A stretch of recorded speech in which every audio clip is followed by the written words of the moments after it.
नाही। आज आपल्या देशामध्ये नेमकी तीच परिस्थिती आहे। औरंगजेबानं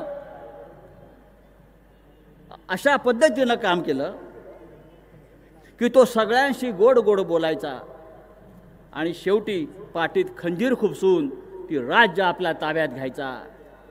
औरंगजेबानं सुद्धा फोडा झोडा आणि राज्य करा हीच नीती अवलंबली आणि गुजरातमधून दिल्लीत गेलेल्या त्याच लोकांनी आज महाराष्ट्राच्या बाबतीत देशाच्या बाबतीमध्ये हीच नीती अवलंबली। पण इतिहासाची पुनरावृत्ती होते लक्षात घ्या। त्या औरंगजेबाला शेवटी या मर्दांच्या महाराष्ट्रानं या भूमीत गाडलं, त्याची कबर या महाराष्ट्रामध्ये आपण खणली आणि हा इतिहास आपण निर्माण केला। त्याच्यामुळे महाराष्ट्रावर जर कोणी चाल करून येणार असेल तर याद राखा, असं सांगण्यासाठी सांगलीतली सभा आहे। आपण हिंदुत्वाच्या गोष्टी करता, आमच्या हिंदुत्वावर शंका घेता, आमच्या स्वाभिमानावर शंका घेता आणि तुम्ही काय करताय? हिंदुत्वाचं ढोंग करताय। उद्धव साहेब, आपल्याला माहीत असेल, या जनतेलाही माहीत असेल, गेल्या काही दिवसापासून या देशामध्ये निवडणूक रोख्यांचा घोटाळा आपल्या सगळ्यांनी पाहिला असेल। धमक्या देऊन ईडी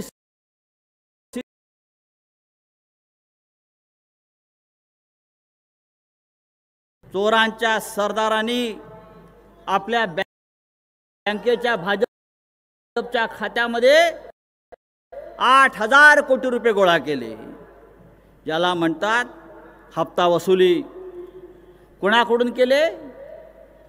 1000 नावाले असतील, पण तुम्हाला मी फक्त एक सांगतो, आणि यांचा हिंदुत्वाचा मुखवटा जो आहे तो तुम्हीच त्याच्यामुळे ओरबडून काढा।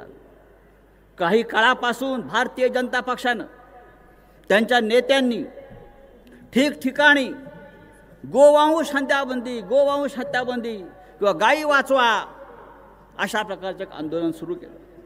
ठिकठिकाणी अनेक निरपराध लोकांना, आमच्या मुस्लिम बांधवांना देशभरामध्ये पकडून त्यांचं मॉब लिंचिंग केलं। पण आज जेव्हा मी ती यादी तपासली त्यांना देणगी देणाऱ्यांची, तेव्हा जगामध्ये गोमांसाचं एक्सपोर्ट करणाऱ्या कंपन्याकडून, गायींची हत्या करणाऱ्या कंपन्याकडून या भारतीय जनता पक्षाच्या खात्यात 250 कोटी रुपयाचा निधी आलेला आहे। हे यांचं हिंदुत्वाचं ढोंग आहे आणि अशा या ढोंगी लोकांचा बुरखा आपण फाडला पाहिजे। या राज्यात आणि या देशामध्ये अशा प्रकारचं ढोंगी चोरांच्या सरदारांचं राज्य क्षणभरही राहता कामा नये। आणि मला खात्री आहे ही मिरजेची सभा ही त्या दृष्टीनं ऐतिहासिक, काही सांगलीतली सभा त्या दृष्टीनं ऐतिहासिक। सांगलीमध्ये जेव्हा जेव्हा क्रांतीची ठिणगी पडली या भागामध्ये, तेव्हा तेव्हा या महाराष्ट्रामध्ये परिवर्तन झाल्याचं मी पाहिलेलं आहे। या मातीमध्ये, या माणसांच्या मनगटामध्ये ती रग आहे आणि या माणसांच्या डोक्यामध्ये ती आग आहे परिवर्तन करण्याची। आणि म्हणून हे मशाल चिन्ह तुम्हाला त्या आगीची आठवण करून देईल। चंद्रहार पाटील हा एक तडफदार, झंझावाती, ज्याने अनेक वर्ष अनेक माध्यमातून आपली सेवा केली आहे, तो शिवसेनेच्या परिवारात येऊन आज या सांगलीकरांची सेवा करू इच्छितो। आपण सगळ्यांनी एक निश्चय केला पाहिजे संपूर्ण जिल्ह्यात की एक सामान्य शेतकऱ्याचा मुलगा ज्याने या सांगलीची प्रतिष्ठा आणि मान कुस्ती क्षेत्रामध्ये देशभरात उंचावली, ज्याच्या मागे धनशक्ती नाही, ज्याच्या मागे राजकीय शक्ती नाही, तर शिवसेनेसारखी एक संघटना उभी आहे आणि आपली एक लोकशक्ती उभी आहे। आपण सगळ्यांनी त्याच्यामागे ठामपणे उभं राहावं आणि माननीय उद्धव साहेबांना आपण वचन दिलं पाहिजे, होय आम्ही चंद्रहारला दिल्लीमध्ये पाठवल्याशिवाय स्वस्थ बसणार नाही। आणि मला खात्री आहे आजच्या सभेनं आजच्या सभेनं ती विजयाची गदा डबल महाराष्ट्र केसरी आता ट्रिपल होत आहे. आपण हिंद केसरी होत आहे. आपण रुस्तमे हिंद होणार दिल्लीत जाऊन आणि आपण शिवसेनेचा भगवा झेंडा आणि विजयाची गदा घेऊन दिल्ली जातात. जय हिंद, जय महाराष्ट्र. धन्यवाद आदरणीय संजयजी राऊत साहेब. आणि मित्रांनो, यानंतर ज्या क्षणाची आपण आतुरतेने वाट पाहता तो क्षण समीप आला. स्वर्गीय बाळासाहेबांच्या विचारानं या मातीत एक वाहक सन्मानानं उभा राहिला आणि बाळासाहेबांच्या विचाराची शिवसेना या महाराष्ट्राच्या मातीत तेवढ्याच ताकदीनं पुन्हा एकदा उभी करू लागला. आणि सुरुवात सांगली जिल्ह्यातून होतीये आणि एकदा पैलवान आखाड्यात घेऊन पुन्हा एकदा पैलवानाच्या साथीनं दिल्ली सर करतात ते आदरणीय आपल्या सर्वांचे लाडके नेते शिवसेनेचे पक्षप्रमुख आदरणीय उद्धवजी ठाकरे साहेब आपल्या सर्वांशी बोलतात. उद्धवजी ठाकरे साहेब तुम आगे बढ़ो. उद्धवजी ठाकरे साहेब तुम आगे बढ़ो, हम तुम्हारे साथ हैं. पण अजूनही यांच्या बीजाला अंकुरच फुटत नाहीये. सगळी बाहेरनं माणसं घ्यावी लागतायत. म्हणजे थोडक्यामध्ये भाजपाची परिस्थिती कचरा गोळा करणाऱ्या गाडीसारखी झाली. आणि आता तर शिमगाच आहे. शिमगा म्हटल्यानंतर, होळी म्हटल्यानंतर आपण काय करतो? काय असेल नसेल घरात नको असेल ते बाहेर नेऊन ठेवतो आणि मग जे होळी करणारे असतात ते चोरून नेतात. तशी भाजपची आज अवस्था झालेली आहे. मे न्यायचं आमचंच सामान. आता भगिनी काय करतात? होय हो, बिचारा बघा कसा एकटा पडलाय आणि त्याच्या विरुद्ध सगळे अगदी उभे राहिलेले आहेत. आणि जरा निवडून द्या, मग यांची छाती कशी फुलते? मैं अकेला सब पे भारी. मग आता का तुमच्या छातीला पिन लागली? आता का टाचणी गेली? कुठे गेली ती हवा? मोदीजी, तुम्ही जे सांगताय तुमच्या विरुद्ध संपूर्ण देश, मग उद्धव ठाकरेच्या विरुद्ध तुम्ही तळापासून वरपर्यंत अख्खी भाजपा माझ्या समोर उतरवतात तरी कमी पडतात. शिवसेना फोडली, राष्ट्रवादी फोडली, काँग्रेस फोडली, आणखीन आता काही कचरा मी म्हटलं तसे गोळा करतायत. का करताय एवढं सगळं? अरे उद्धव ठाकरे जर का फालतू माणूस असेल तर तुम्ही माझा पक्ष का फोडलात आणि पक्ष का चोरलात त्याचं पहिलं उत्तर द्या. आणि देवेंद्र फडणवीस आणलीच पाहिजे. तर लगेच मोदीजींनी सांगितलं, मुझे औरंगजेब कहा, मेरा शिरच्छेद करने के लिए कहा. मोदीजी, एवढा मी खालच्या दर्जाचा नाहीये. मी दुसऱ्याचा मान सन्मान ठेवून बोलणार आहे. मी कधी तुमचा शिरच्छेद करा असं बोललेलं नाही आणि बोलणार देखील नाही, कारण ते माझे संस्कार नाही आहेत, माझ्यावरती संस्कार नाही आहेत. मी जे बोललो ते पुन्हा बोलतो. जर आमचा महाराष्ट्र तुम्ही ओरबाडत असाल, जर तुम्ही माझा महाराष्ट्र लुटायचा प्रयत्न कराल, तर त्या औरंगजेबी वृत्तीला आम्ही महाराष्ट्रामध्ये मूठ माती दिल्याशिवाय राहणार नाही, याचा मी आज पुनरुच्चार करतोय. मी परत बोलतोय, कारण तुम्ही बारीक बारीक बारीक, कारण त्यांच्याकडे आता प्रचाराला काही राहिलेलं नाहीये. आम्ही काय बोलतोय ते शब्दाचे अर्थाचे अनर्थ करून तुम्हाला असं संभ्रमित करून टाकायचं आणि असं केविलवाणं बनायचं की बघा बघा मी विरुद्ध सगळे माझ्या विरुद्ध आलेले आहेत, माझ्या विरुद्ध सगळे आलेले आहेत. मग आपले साधीसुधे लोक खास करून या माता भगिनी काय करतात? होय हो, बिचारा बघा कसा एकटा पडलाय आणि त्याच्या विरुद्ध सगळे अगदी उभे राहिलेले आहेत. आणि जरा निवडून द्या, मग यांची छाती कशी फुलते? मैं अकेला सब पे भारी. मग आता का तुमच्या छातीला पिन लागली? आता का टाचणी गेली? कुठे गेली ती हवा? मोदीजी, तुम्ही जे सांगताय तुमच्या विरुद्ध संपूर्ण देश, मग उद्धव ठाकरेच्या विरुद्ध तुम्ही तळापासून वरपर्यंत अख्खी भाजपा माझ्या समोर उतरवतात तरी कमी पडतात. शिवसेना फोडली, राष्ट्रवादी फोडली, काँग्रेस फोडली, आणखीन आता काही कचरा मी म्हटलं तसे गोळा करतायत. का करताय एवढं सगळं? अरे उद्धव ठाकरे जर का फालतू माणूस असेल तर तुम्ही माझा पक्ष का फोडलात आणि पक्ष का चोरलात त्याचं पहिलं उत्तर द्या. आणि देवेंद्र फडणवीस हे त्यांचं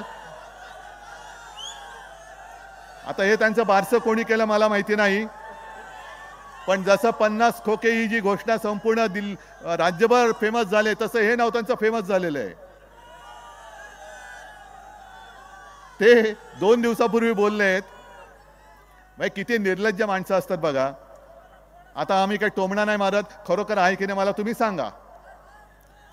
कारण 2 दिवसापूर्वी त्यांनी सांगितलं, मी इकडे बातम्याच घेऊन आलेलो आहे. म्हणजे असं नको की उद्धव ठाकरे काहीतरी मन की बात करतायत. मी मन की बात नाही करत, मी जन की बात करतो.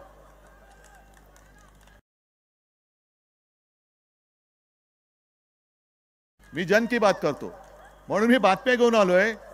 जे देवेंद्र फडणवीस बोलले होते, मी पुन्हा येईन पुन्हा येईन, त्यांनी सांगितलं मी पुन्हा आलो, ते 2 पक्षांना फोडून आलो.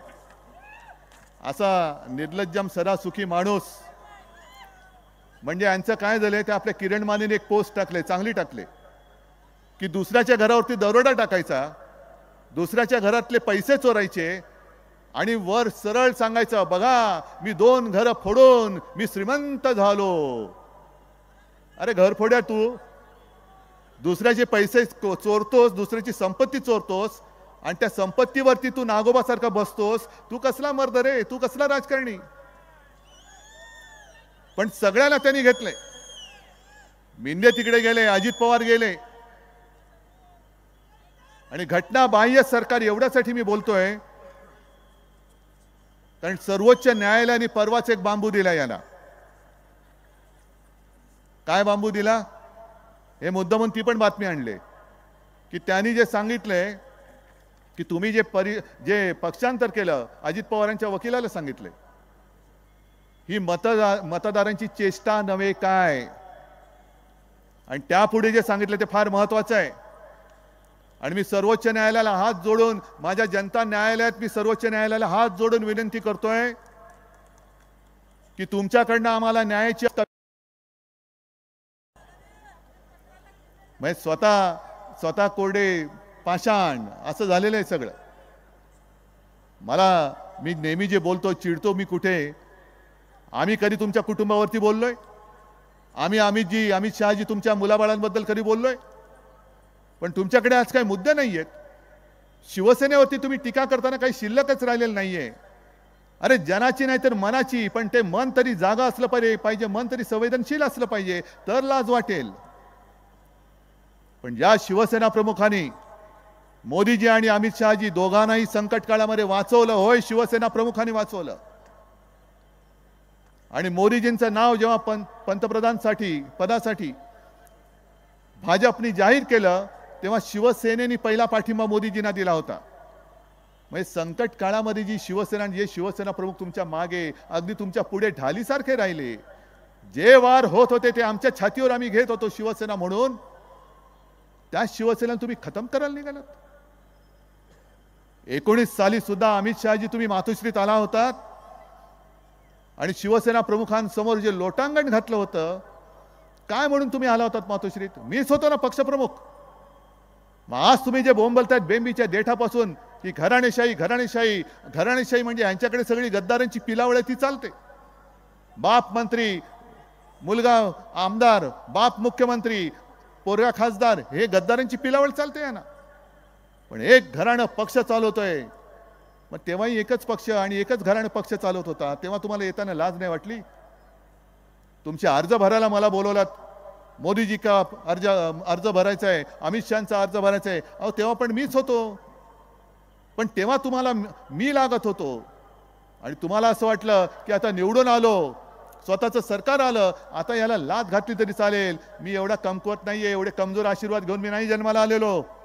हे माझे आशीर्वाद आणि हे माझं कवच, संरक्षक कवच, हे आई जगदंबेच्या कृपेने मला मिळालेलं आहे. आणि या कवचाच्या तेजाशी छेडछाड करण्याचाही तुम्ही प्रयत्न करू नका. राजकारणात जळून भस्म व्हाल, राजकारणात जळून भस्म व्हाल. आणि आता ते जे सांगतायत की उद्धव ठाकरेंच्या पुत्र प्रेमामुळे शिवसेना फुटली. अच्छा, कोणामुळे? आदित्य मुळे? मग उद्धव ठाकरेच्या पुत्रप्रेमामुळे शिवसेना फुटली असेल तर अमित शहाजी तुमच्या पुत्रप्रेमामुळे आपला देश, हिंदुस्थान क्रिकेटची फायनल हरली, त्याचं काय? काय त्या यशाला असं काय सोनं लागलंय? काय त्याला बॅट तरी धरता येते? हा चालतो कसा तुम्ही बघताय, बोलतो कसा तुम्ही बघताय. म्हणजे असं ते खाली मुंडी पातळ ढुंडी असा चालतो हा तुमचा पोरगा. काय क्रिकेटचा आणि त्याचा संबंध काय? काय म्हणून तुम्ही नेलीत क्रिकेटची फायनल गुजरातला? आणि हा जो सगळा प्रयत्न चाललाय, जे येईल ते गुजरातला नाही, जे येईल ते गुजरातला नाही. आमचं गुजरातबद्दल काही असूया आहे किंवा गुजरातबद्दल काही द्वेष आहे अशातला भाग नाही. पण मोदीजी तुम्ही देशाचे पंतप्रधान आहात, सगळं येईल ते गुजरातला नेताय. काय इतर देशांनी तुमचं काय घोडं मारले? महाराष्ट्रामध्ये आज जे काय घटनाबाह्य मुख्यमंत्री काहीतरी बडबडलेत, औरंगजेबावरनं पण बडले असतील. त्यांना जसं स्क्रिप्ट येतं तसे ते वाचतात. पण औरंगजेबी वृत्ती बोलल्यानंतर तत्काळ उत्तर देणारे घटनाबाह्य मुख्यमंत्री, त्यांच्या डोळ्यात देखत महाराष्ट्र लुबाडला जातोय, महाराष्ट्र ओरबाडला जातोय, तरी सुद्धा दिल्लीची चाकरी करत, त्यांचे बूट चाटत त्यांच्यासमोर शेपूट हलवत आहेत आणि म्हणे हे बाळासाहेबांचे विचार. मग जे मी सांगतोय की उद्या आमचं इंडिया आघाडीचं सरकार येणार आहे, होय येणारच आहे. पण आघाडीचं सरकार आल्यानंतर आम्ही गुजरातशी द्वेष भावनेने वागणार नाही. त्यांच्या हक्काचं असेल ते जरूर देऊ, पण इतर राज्यांचं सुद्धा जे काय असेल ते त्यांना दिल्याशिवाय आम्ही राहणार नाही. आणि महाराष्ट्रातलं जेव्हा मी मुख्यमंत्री होतो तेव्हा अशी लुटालूट मी होऊ देत नव्हतो. छत्रपती शिवाजी महाराजांनी सुरत लुटली होती, हे सुरतवाले आता महाराजांचा महाराष्ट्र लुटतात. हे तुम्हाला पसंत आहे? अरे इकडे त्यांच्याकडनं कोणी उभा असेल तर असू दे, पण तुमचं मत हे महाराष्ट्राच्या बाजूने असलं पाहिजे, महाराष्ट्राच्या लुटारूच्या बाजूने असता कामा नये. जर तुम्ही सांगलीचा गौरवशाली इतिहासाचे पाईक असाल, वारसदार असाल, तर मी जे सरळ सांगतोय की एका बाजूला आम्ही देशभक्त आहोत आणि दुसऱ्या बाजूला धर्मामध्ये द्वेष पसरवणारे हे द्वेषभक्त आहेत. अहो साधी गोष्ट, मी परवाच्या इंडिया आघाडीच्या सभेत जमलेल्या माझ्या तमाम देशभक्त देशप्रेमी बांधवांनो, भगिनींनो आणि मातांनो अशी केली. लगेच त्या घटनाबाह्य मिंदेच्या पोटात मुरडा आला. हे बघा म्हणे यांनी यांची सुरुवात बदलून टाकली. हे सगळे मोदी सैनिक, मोदी भक्त. या मोदी भक्तांना मला विचारायचंय, तुमचं प्रेम तुमच्याकडे ठेवा, पण मला सांगा पहिलं, अगदी त्या मिंदेनी सुद्धा सांगावं, तू आता शिवसैनिक नाहीस, तू नमो सैनिक झालेला आहेस. तू नमो सैनिक आहेस, गद्दार आहेस, मोदी भक्त असशील, पण मोदी भक्त हा देशभक्त आहे की नाही पहिलं मला सांगा आणि मग आमच्या हिंदुत्वावरती बोला. आणि हे जे काय 400 पारचं ज्यांचं नाटक सुरू आहे, हे त्यांचेच एक मंत्री बोललेत की राज्यघटना बदलण्यासाठी आम्हाला 400 पार करायचंय. बाबासाहेब आंबेडकरांनी दिलेली घटना हे बदलून टाकणार आहेत. आणि हा सरळ हुकुमशाहीचा डाव हा महाराष्ट्र यशस्वी होऊ देणार का, हा मी तुम्हाला प्रश्न विचारतोय. चंद्रावर तर विजय झालाच आहे, झालाच पाहिजे, करावाच लागेल. कारण तिकडे लोकसभेमध्ये आपलं सरकार असणार आहे आणि यांच्या नाकाडावरती टिचून, छाताडावरती भगवा रोवून अस्सल मातीतला मर्द पैलवान हा मला दिल्लीमध्ये गेलेला पाहायचा आहे. आणि म्हणून मी मुद्दामून चंद्रहारची उमेदवारी जाहीर करायला आज इथे आलेलो आहे. तुम्ही जबाबदारी घेणार आहात? सगळे हात वर करून सांगणार आहात? ठीक आहे, मग आपलं ठरलं. आता आपली भेट विजयी मेळाव्यामध्ये. जय हिंद, जय महाराष्ट्र. धन्यवाद आदरणीय उद्धवजी ठाकरे साहेब.